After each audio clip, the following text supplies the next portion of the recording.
অঞ্চল স্তরে সংগঠন লাগে, ব্লক স্তরে সংগঠন লাগে, জেলা স্তরে রাজ্য স্তরে সংগঠন লাগে। তাদের রাজ্য স্তরে সংগঠন আছে, এটা ঠিক, এটা আমরা মনে করি। কারণ যে গভর্নমেন্টটা দিল্লিতে চলছে, প্রায় 20টার মতো রাজ্যে তারা আছে। এই জন্য বলবো তাদের রাজ্যে বা অল ইন্ডিয়াতে তাদের একটা সংগঠন আছে। কিন্তু বুথ স্তরে সংগঠন যাদের নাই, ব্লক স্তরে অঞ্চল স্তরে যাদের সংগঠন নাই, তারা কি করে বলবে যে আমরা সরকারে আসবো? ভাবতে অবাক লাগে, ভাবতে অবাক লাগে। বিজেপির কি আছে এখানে? কোনো কিছুই নেই। আমি বলবো না একটা এখানে মন্ত্রী আছে, না একজন এমএলএ ছিল, তিনি 5 বছরে কিছুই করতে পারেনি। বরেন বর্মন, আমরা একটা আশা করেছিলাম বরেন বর্মন কাছ থেকে কিছু উন্নয়নমূলক কাজকর্ম তিনি করবেন, কিছুই করতে পারেনি বরেন বর্মন। 2021 সালে আমরা অনেকেই বরেন বর্মনকে ভোট দিয়ে খুব ভুল করেছিলাম। এই ভুলটা বন্ধুগণ আর করা যাবে না। এই ভুলের মাসুল আমাদেরকে গুনতে হয়েছে। আমাদের হিতেন বর্মন যেমন 10 বছরে এমএলএ ছিলেন, তিনি অনেক কিছু উন্নয়ন করেছেন। আমাদের এই 5 নং বিধানসভা কেন্দ্রে অনেক করেছেন উন্নয়ন। আমরা একটা কৃষি মান্ডি পেয়েছি হিতেনদার মধ্য দিয়ে, আমরা একটা অগ্নি নির্বাচক মানে ফায়ার ব্রিগেড পেয়েছি, আমাদের সুবিধা হয়েছে। আজকে আমরা সুপার মার্কেট পেয়েছি। শুধু এখানে এই কথা বললে নয়, আজকে আদাবাড়ি ঘাটের কথা চিন্তা করুন, সেতুর কথা বামফ্রন্ট না বলে কতবার না এর শিলান্যাস করেছিল বামপন্থী বন্ধুরা, কতবার। আমাদের সরকার আসার পরে আমাদের উত্তরবঙ্গ উন্নয়ন দপ্তরের ভারপ্রাপ্ত মন্ত্রী রবীন্দ্রনাথ ঘোষ মহাশয়ের নেতৃত্বে এবং আমাদের বিধানসভার যিনি বিধায়ক ছিলেন হিতেনদার নেতৃত্বে সেই ব্রিজটা হয়েছে। এটা একটা ভালো দিক। কিন্তু আজকে আমরা 5 বছর গত হয়ে গেল, কিন্তু বরেন বর্মনকে আপনারা ভোট দিয়ে কি ভুলটা না করেছেন বলুন? কি দিয়েছে আমাদেরকে? কিছুই দেয়নি। তদ্রূপ নিশীথ প্রামাণিককে 19 সালে ভোট দিয়ে আমরা অনেকেই ভুল করেছি। নিশীথ প্রামাণিক কি দিয়েছে? কিছুই দেয়নি। তাই বলবো এই ভুলটা আর করা যাবে না। আপনাদের মূল্যবান ভোট 5 বছর অন্তর অন্তর এই বিধানসভা নির্বাচনটা হয় এবং এমপি নির্বাচন হয়, পঞ্চায়েত নির্বাচন হয়। আজকে আমরা শীতলকুচি বাজারে করো শান্তিতে বসবাস করছি। স্কুল কলেজ বাজার ঘাট ছাত্র ছাত্রীরা সুন্দরভাবে যাতায়াত করছেন, মা বোনেরা বাজার করছেন।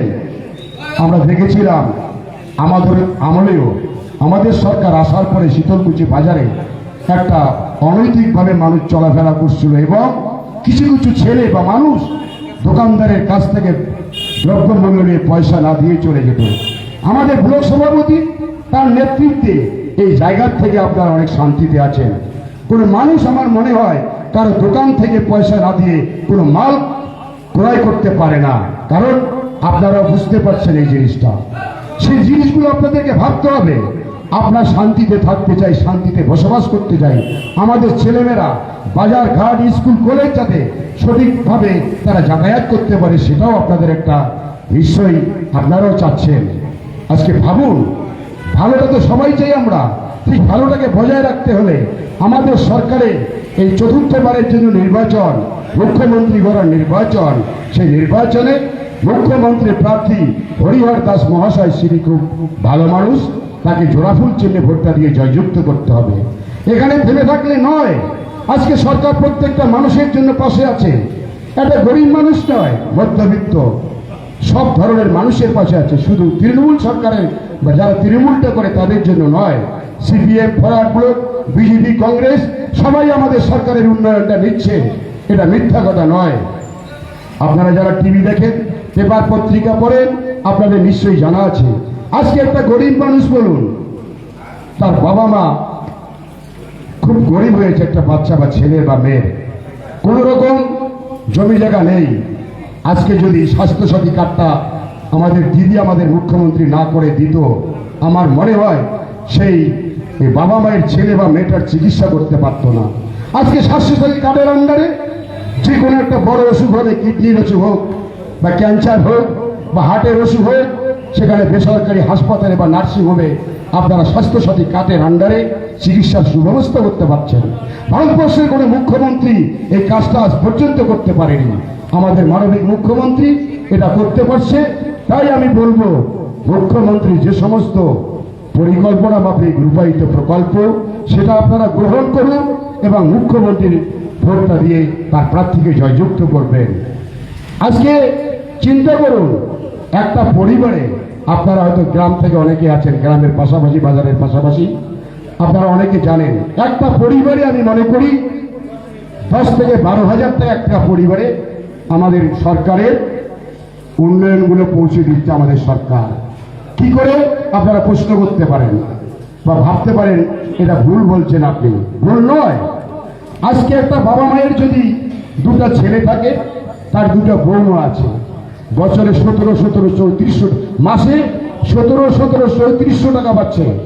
বাবা মাটা বার্ধক্য ভাতা পাচ্ছে 2,000 টাকা। কত হলো? 5400 টাকা। রেশনটা কমপক্ষে 1,000-6400 টাকা।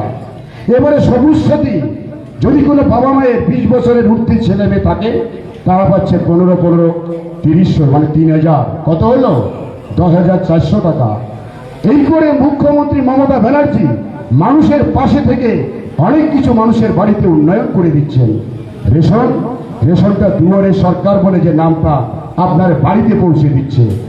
এগুলো ভাবতে হবে আমাদেরকে যে সরকারটা আমাদেরকে অনেক কিছু দিতে চেয়েছিল। 2014 সালের আগে কেন্দ্রীয় সরকার নরেন্দ্র মোদী 2014 সালে বলেছিলেন, আমাকে যদি ভারতবর্ষের মানুষ প্রধানমন্ত্রী করে ভোট দেয়, ভোট দিয়ে জয়যুক্ত করে, আমি এ করবো ও করবো, কিন্তু কিছুই করতে পারেনি।